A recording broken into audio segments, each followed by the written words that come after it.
السلام پاکستان اور M Q Pakistan کے کارکنان، دانش قاضی آپ کے ساتھ ایک دفعہ پھر حاضر ہے۔ اور آج مجھے یہ کہنے دیں کہ بہت سارے ایسے لوگ کہ جو آج 27ویں ترمیم پہ شور مچاتے ایم کیو ایم کے اندر نظر آ رہے ہیں، ان سے میرا یہ سوال بنتا ہے کہ آج کی ذمہ داری تمہارے اوپر عائد ہوتی ہے۔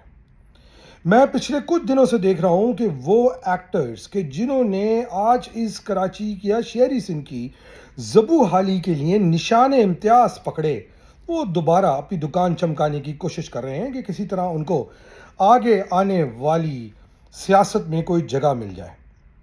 اور جب میں ان لوگوں کے اوپر نظر ڈالتا ہوں تو مجھے بڑا افسوس ہوتا ہے کہ کس طرح یہ لوگ جھوٹ کے پیغمبر ہیں۔ آپ کو اس بات پہ کسی قسم کی کوئی شک تو ہونا نہیں چاہیے کہ میں یعنی دانش قاضی سب سے بڑا کرٹک ایم کیو ایم کا گزرا ہوں، یعنی کہ وہ ہر چیز جو کہ میرے شہری سندھ یا میری قوم کے لیے یا میرے ملک کے لیے غلط ہے اس کو میں نے کرٹیسائز کیا، چاہے وہ الطاف حسین کی شکل میں ہو، چاہے وہ آج کی ایم کیو ایم کی قیادت کی شکل میں ہو۔ میرا فیورٹ ٹاپک آپ کو پتہ ہے پچھلے کچھ دنوں سے خالد مقبول رہا ہے اور رہے گا، مگر آج ہم خالد مقبول پہ سے تھوڑا پیڈل ہٹائیں گے۔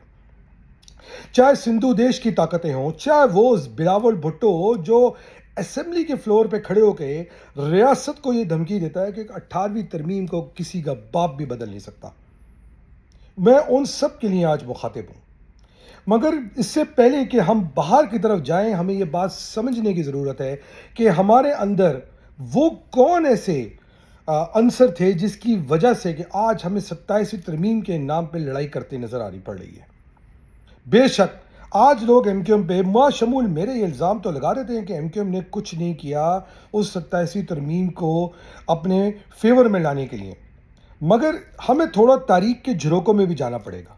اور تاریخ شروع زیادہ پرانی نہیں ہوتی، تاریخ شروع ہوتی ہے 2010 یا 2008 تک، کہ جس سے پہلے ایم کیو ایم اپنے جوبن کے تھی۔ آج حیدر عباس رضوی نام کا جو شخص کراچی اسٹریٹجک ڈیولپمنٹ پلان 2020 کی دعائیاں دیتا پھر رہا ہے اور ڈرامے بازی کے لیے اس میں سگنیچر اس لیے لے رہا ہے کہ کسی طرح یہ اگلا میئر بن جائے، تو حیدر رضوی تم کان کھول کے سن لو، تم جیسے کوفن کی کراچی کے میئر بننے کے لیے کوئی جگہ نہیں ہے۔ تم وہ آدمی ہو جس نے مہاجروں کی قبر پہ خنجر گھونپا ہے اور تم نے اپنا حصہ لیا ہے۔ You have taken your pound of flesh Haider Abbas, اور اب تمہارا کراچی کی شہری سندھ کی سیاست میں کوئی جگہ نہیں ہوگی۔ تم وہ آدمی ہو جو مکھوٹا پہن کر، ماسک پہن کر آج بھی الطاف حسین کی نشانی بن کر کراچی کی سیاست میں بیٹھے ہو۔ تم وہ آدمی ہو جو الطاف حسین کو پیٹ پیچھے تو برائی کرتا تھا، مگر صرف اس لیے کہ تم وہ منافق ہو جو کوفن کی سیاست پہ بھروسہ کرتا ہے، الطاف حسین کو پبلک میں برا بھلا نہیں کہتا، چونکہ تم دل سے آج بھی الطاف کے ساتھ ہو، اور شاید تم اس لیے کہ تم صفدر باقری کے سمدھی ہو۔ بہرحال ذات کے بعد ہم آگے چلتے ہیں آپ کی سیاست پہ۔ جو کے ایس ڈی پی کا پلان آج حیدر رضوی لیے دنیا کو دیکھتا ہوا گھما رہا ہے، وہ 2007 میں بنا تھا، اور جو اس وقت کے میئر مصطفیٰ کمال کو پریزنٹ ہوا تھا۔ اس کے ایس ڈی پی کے ہوتے ہوئے اس حیدر عباس رضوی نے فرض ستار کے ساتھ مل کر 18ویں ترمیم میں اپنا کردار ادا کیا۔ وہ 18ویں ترمیم جو 2010 میں پاس کی گئی، تو وہ بچے جو آج چھوٹے ہیں ان کو زیادہ پتہ نہیں ہے، ان کو بتاتا چلوں کہ 2010 کے اندر جو ایک 18ویں ترمیم پاس ہوئی تھی جس کے اندر وہ بہت سارے حقوق جو کہ ریاست کے پاس تھے وہ اٹھا کے آپ نے پروونسز کو دے دیے، جس کا خمیازہ آپ کو آج تک بھگتنا پڑ رہا ہے۔ اور وہ کیا حقوق تھے؟ وہ آپ کی تعلیم کے حقوق تھے، وہ آپ کی صحت کے حقوق تھے، وہ آپ کے لیبر لاس تھے، وہ آپ کے سوشل ویلفیئر کے لاس تھے، وہ کلچر ٹیورزم کے لاس تھے، انوائرمنٹل ریگولیشنز تھے، لوکل گورنمنٹ سے ریلیٹڈ جتنے بھی میٹر تھے، وہ سارے کے سارے 18ویں ترمیم جس کے اندر ایک کنکرنٹ لسٹ کو ختم کر کے ریاست سے لے کے صوبوں کو دے دیا گیا۔ اور جب صوبوں کی بات آئی تو ان لوگوں نے اس 18ویں ترمیم کو پاس کرانے میں اپنی تپ و دوک کری۔ آج لوگ بات کرتے ہیں کہ یہ ایم کیو ایم 27ویں ترمیم کے لیے شور کیوں نہیں مچا رہی، جہاں پر میں اس بات کو بالکل ایگری کرتا ہوں کہ اس ایم کیو ایم کی قیادت پہ کمزور آدمی خالد مقبول جیسا بیٹھا ہے، مگر مجھے یہ کہنے دیں کہ 18ویں ترمیم کے وقت نہ تو خالد مقبول پاکستان میں موجود تھا، وہ امریکہ میں کہیں بیٹھا ہوا ہوگا، اور نہ باقی ایم کیو ایم کی قیادت یعنی کہ جس کو آپ لوگ بولتے ہیں مصطفیٰ کمال، نہ وہ موجود تھے اس ڈسکشن میں، اس ٹیم کے اندر جو 18ویں ترمیم میں نیگوشیٹ کر رہے تھے۔ ایک آدمی جس کا بار بار نام آتا ہے وہ فاروق ستار ہے اور وہ حیدر عباس رضوی ہے، اور اس کا ثبوت کہ ان کا بڑا کردار رہا وہ اس طرح کہ ان کو نشان امتیاز بھی ملے۔ یہ نشان امتیاز نہ مصطفیٰ کمال کو ملے نہ خالد مقبول کو ملے۔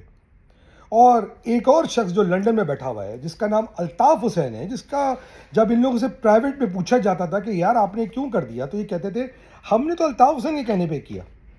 تو اگر انہوں نے الطاف حسین کے کہنے پہ نہیں کیا تھا تو آج یہ واپس کر دیتے۔ دیکھیں سمپل سی بات ہے کہ جب 2010 کے اندر ایم کیو ایم 18ویں ترمیم پاس کروا رہی تھی تو اس کے کوئی 25 نیشنل اسمبلی میں ایم این اے تھے، 51 پروونشل اسمبلی میں تھے، اور آدھا درجن کے قریب سینیٹر تھے۔ اسی طرح 2013 کے الیکشن میں 18 قریب نیشنل اسمبلی میں تھے اور 37 کے قریب پروونشل اسمبلی کے اندر تھے۔ ایم کیو ایم اپنے جوبن میں تھی۔ الطاف حسین کی گیس پھنسنے پر تو ایم کیو ایم جو ہے وہ دھرنے دیتی تھی، ہڑتالیں کر دیتی تھی، شور مچاتی تھی۔ یہ حیدر عباس رضوی اور فاروق ستار اور بہت سارے اور جو سینٹ میں بیٹھے ہوں وہ شور شرابہ کر مقدمے لڑتے تھے الطاف حسین کی جسٹیفیکیشن کرنے کے لیے۔ مگر کوئی مجھے بات بتا دے کہ کبھی بھی ایم کیو ایم نے اپنے جوبن میں، جب ایم کیو ایم طاقتور تھی، جب اس پر الطاف حسین تھا جس پہ طاقت تھی، جب اس کے پیچھے اتنے M N A M P A تھے اور کوئی حکومت ایم کیو ایم کے بغیر نہیں بن سکتی تھی، تو اس دور کے اندر بھی ایم کیو ایم نے کیا کوئی ایک ہڑتال کری کہ بھائی 18ویں ترمیم کے اندر جب کنکرنٹ لسٹ پاس ہٹا کے آپ نے لوکل باڈیز کو خود دیا اور اس کے بعد اس کا جو اطلاق ہے وہ نیشنل نیچے نہیں ہوا، تو آپ نے کتنی ہڑتالیں کری؟ کدھر تھا یہ حیدر عباس رضوی؟ کدھر تھا یہ فاروق ستار؟ اور پھر 2012 کے اندر جب اس کو مزید سیبیٹاج کیا گیا 12-13 کے اندر سندھ گورنمنٹ کی طرف سے، تو تب یہ لوگ کدھر تھے؟ کہاں تھے؟ کتنی پریس کانفرنسز ریکارڈ پہ ہیں؟ کہاں پہ تھے وہ مشاعرے؟ کہاں پہ تھے وہ شور شرابہ؟ کہاں پہ تھی وہ ہڑتالیں؟ کہیں پر بھی ان کا نام نہیں تھا۔ آج یہ اپنی دکان کھولنے کے لیے دونوں کے دونوں سامنے نظر آتے ہیں کہ 12 کی جو اپنے 13 کو اپنے گناہوں کو چھپانے کے لیے ایک میئر بننے کی خواہش میں جو کہ کبھی نہیں بنے گا، اور ایک کسی اور خواہش میں چیئرمین بننے کی خواہش میں جو کہ کبھی نہیں بنے گا۔ چیئرمین یعنی فاروق ستار، کیونکہ فاروق ستار کا وہ کریکٹر ہے کہ جو عورتوں کی عزتوں پہ ہاتھ ڈالتا ہے، ایسے آدمی کو کبھی چیئرمین مہاجر قوم ایکسیپٹ نہیں کرے گی۔ اور حیدر عباس رضوی وہ آدمی ہے کہ جس نے کوفنس کی طرح پہلے 18ویں ترمیم میں اپنا حصہ پکڑا، اب اس 18ویں ترمیم کے بعد آج ڈھول پیٹتا پھر رہا ہے کہ یہ کے ایس ڈی پی کے ٹیکس سگنیچر کٹ اور ڈرامے بازی۔ کراچی کی عوام بیوقوف نہیں ہے حیدر عباس رضوی، کراچی کی شہری سندھ کی عوام بیوقوف نہیں ہے فاروق ستار۔ تم ایک جو ماؤں بہنوں کی عزتوں پہ ہاتھ ڈال رہے ہو، مہاجروں کی، ان کے شہداء کی، اور تم وہ کہ جس نے 2010 کے اندر 18ویں ترمیم کروا کے اس میں بلے پہنے ہیں اور بغیر تو کدھر آج تک تم نے وہ بلے واپس نہیں کیے ہیں۔ اب تم دوبارہ سمجھ رہے ہو کہ شہری سندھ کی عوام تم پر سپورٹ کرے گی۔ میں شہری سندھ کی عوام سے بات کرتا ہوں گا، میں کہوں گا کہ اس سے پہلے کہ یہ تم سے کچھ مانگیں، تم ان سے کہو کہ تم ہمیں اس بات کا حساب دو کہ جس کے تحت تم نے ہماری کمروں میں خنجر مارا۔ تم لوگ آج بولتے ہو کہ ایم کیو ایم کمزور ہے، یہ خالد مقبول تو کچھ کر ہی نہیں سکتا، یہ تو کمزور لیڈر ہے۔ جب ایم کیو ایم اپنی جوبن پر تھی، طاقت میں تھی، پاور میں تھی، سب کچھ انٹیکٹ تھا، تب کیوں نہیں کچھ کیا؟ تب کیوں چپ کر کے بیٹھے رہے؟ میری اطلاعات کے مطابق کم سے کم ابھی ایم کیو ایم کے اندر کچھ لوگوں نے اس کو پارلیمنٹری کمیٹی سے، پنجاب اسمبلی سے، ادھر سے ادھر سے کم آگے تک لے کے تو آئے معاملہ کہ بلاول کی چیخیں نکل گئی ہیں کہ کسی کا یہ بلاول کی چیخیں کسی اور کے کہنے پہ نہیں نکلی ہیں، یہ ان کچھ لوگوں کی جن کا مجھے نام لینے دیں، مصطفیٰ کمال جیسے لوگوں کی، جنہوں نے اس کو پارلیمنٹری کمیٹی میں استحقاق میں کس طرح مجھے پتا ہے کروا کے وہاں تک پہنچایا۔ تبھی بلاول نیشنل اسمبلی میں سپیچ کری کہ جب تک کہ 18ویں ترمیم یا لوکل باڈیز کے تحت نیچے لیول تک اقتدار پاس آن نہیں کیا جائے گا ملک کی سالمیت کو خطرہ ہے. یہ تقریریں مصطفیٰ کمال نے کری. سب سے پہلے اس نے ڈھول پیٹا. ہاں خالد مقبول نے بھی تقریر کری, مگر بعد میں جب دیکھا کہ چڑیا چگ گئی کھیت, یعنی ترمیم پاس ہونے کے بعد.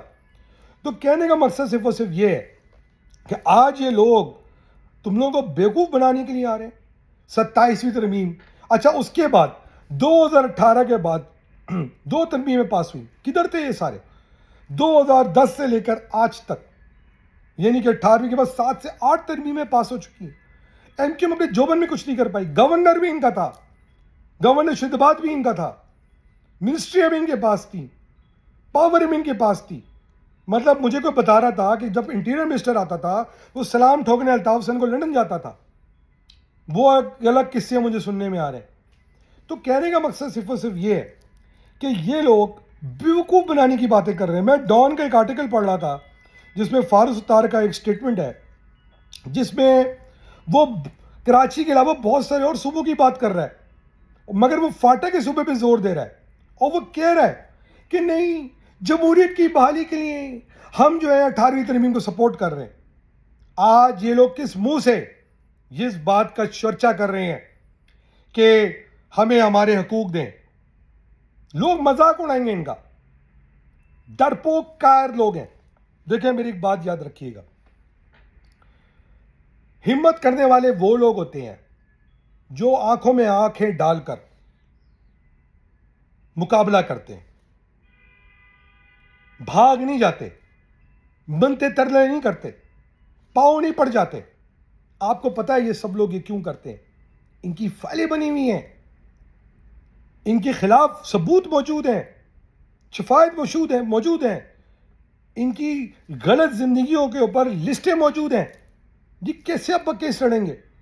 اور اب دوبارہ ان کو لانے کی باتیں کرتے ہیں, دوبارہ سوچ رہے ہیں, خواب دیکھ رہے ہیں کہ ان کو واپس کسی طرح سیاست میں جگہ مل جائے. یہ کوفن ہے, یہ کوفن ہے. مجھے پچھلے دنوں کسی نے کہا کہ نہیں یار, مہاجروں کو مل جل کے چلنا چاہیے, ہم کو ایک پلیٹ فارم پہ چلنا چاہیے. تو میں ان لوگوں سے ایک سوال پوچھتا ہوں, کربلا کے ٹائم پر اگر یہ لوگ موجود ہوتے تو شاید کوفن کے دماغ میں بھی چل رہا ہوگا کہ امام حسین رضی اللہ تعالیٰ عنہ کو یزید کے ساتھ امت مسلمہ کے لیے الائنس کر لینا چاہیے تھا. امت مسلمہ کے لیے الائنس نہیں کیا. امام حسین نے اپنی گردن کٹا دی, اس لیے کہ وہ میسج دے کے گئے ہیں کہ کتنا بھی مشکل سامنا کرنا پڑے یزیدی طاقتوں کے ساتھ, کسی بھی مصلحت کے تحت آپ نے الائنس نہیں کرنا ہے, اتحاد نہیں کرنا ہے.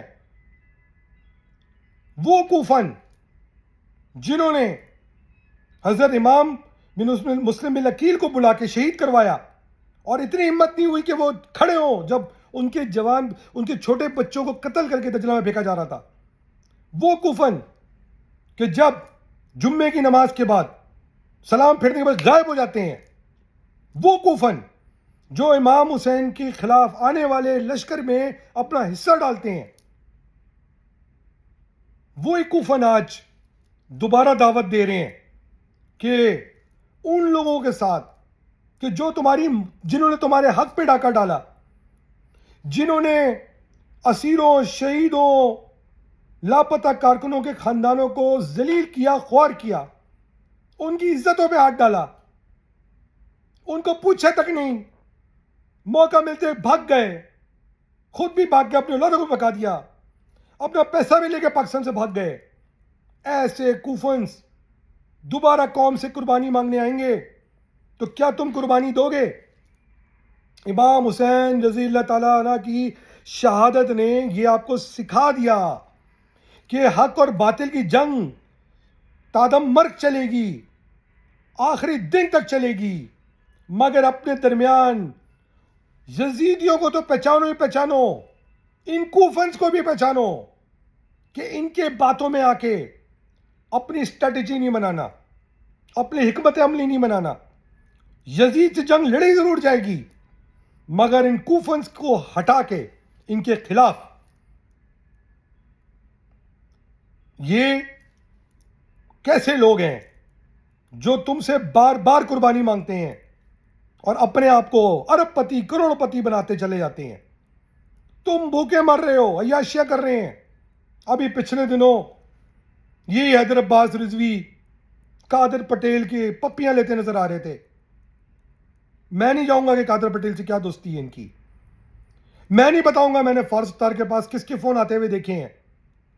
میں نہیں بتاؤں گا ان میٹنگوں کے حال جو فارس افطار اور حیدر رضوی کے درمیان ہوئی ٹاپ سٹی کے ٹاپک پہ آپس کے معاملے ہیں. میں نہیں بتاؤں گا کہ کیا کدھر کس نے کدھر کیا کیا، جو کچھ باتیں آپس کی تھیں. مگر یہ خود بتائیں، کیونکہ اگر یہ نہیں بتائیں گے تو ہم بتائیں گے. یہ منافقت کی سیاست، یہ قوم کو بیوقوف بنانے کی سیاست نہیں چلی جا سکتی. ان کے جھانسے میں نہیں آنا، بالکل نہیں آنا. ان کو اگر سیاست کرنی ہے تو قوم سے معافی مانگیں، اپنے نشان امتیاز واپس کریں، ڈرامے بازی نہ کریں، کھل کے الطاف حسین کے خلاف بات کریں. آپ جب تک الطاف حسین جیسے پاکستان کے غدار کو کرٹیسائز نہیں کرو گے، آپ پاکستانی نہیں کہلاؤ گے. آج نظر آ رہا ہے کہ الطافی جو ہیں وہ ان کی مدد کے لیے اٹھ رہے ہیں. کینیڈا سے صفدر باکری کے فون جا رہے ہیں، تراوش کے فون جا رہے ہیں کہ ہمارے پٹھے کو دوبارہ ریس میں کوداؤ، کیونکہ باقی پٹھے بھاگنے کی تیاری کر رہے ہیں. یہ نہیں ہوگا، نہیں ہونے دیا جائے گا. کسی بھی گدھے کو مہاجر قوم پہ مسلط نہیں ہونے دیا جائے گا. جس قوم میں سارے کے سارے لوگ مکار نہیں ہیں، سارے کے سارے لوگ ڈرپوک نہیں ہیں، سارے کے سارے لوگ قائر نہیں ہیں. ابھی مرد کے بچے اس قوم کے حافظ زندہ ہیں جو کسی کے باپ سے بھی اپنے حقوق لیں گے. یہاں سارے کے سارے خالو نیاز نہیں ہیں، یہاں سارے کے سارے کوفن نہیں ہیں، یہاں سارے کے سارے وہ بغیرت نہیں بیٹھے ہیں کہ جو مہاجر قوم کا خون چوس رہے ہیں، ان کی عزتیں لوٹ رہے ہیں، ان کی جائیدادوں پہ قبضے کر رہے ہیں، شہیدوں کے، اسیروں کے، لاپتہ کے کی لاشوں کو نوچ نوچ کے اپنی جائیدادیں بنا رہے ہیں. ابھی غیرت مند مہاجر زندہ ہیں، ہر طرف زندہ ہیں، شہری سندھ میں زندہ ہیں، دنیا میں زندہ ہیں، پاکستان میں زندہ ہیں. اور وہ ایسے غداروں کو جو پاکستان کے بھی غدار ہیں، جو قوم کے بھی غدار ہیں، ان کو کبھی نہ معاف کریں گے، نہ کبھی آگے آنے دیں گے. میں نے جیسے کہا کہ انشاءاللہ میری نظر میں یزید تو واجب الجنگ ہے ہی، مگر یہ کوفن بھی واجب الجنگ ہے جو ہمارے درمیان گھس کے بیٹھے ہوئے ہیں. اور کربلا جب آتی ہوگی، جب شام غریبہ آئی تو انہوں نے اپنے قافلے بدل لیے تھے. یہ موقع دوبارہ نہیں دیں گے. امام حسین کی شہادت نے سکھا دیا ہے، انشاءاللہ اس لیسن کو مرتے دم تک نہیں بھولیں گے اور دوبارہ ایسے لوگوں کو جگہ نہیں ملے گی انشاءاللہ. اللہ تعالیٰ پاکستان کا حامی و ناصر ہے. آج کے لیے اتنا. دانش قاضی کو اجازت دیجیے. پاکستان زندہ باد، پاکستان آرمی زندہ باد. جے مہاجر.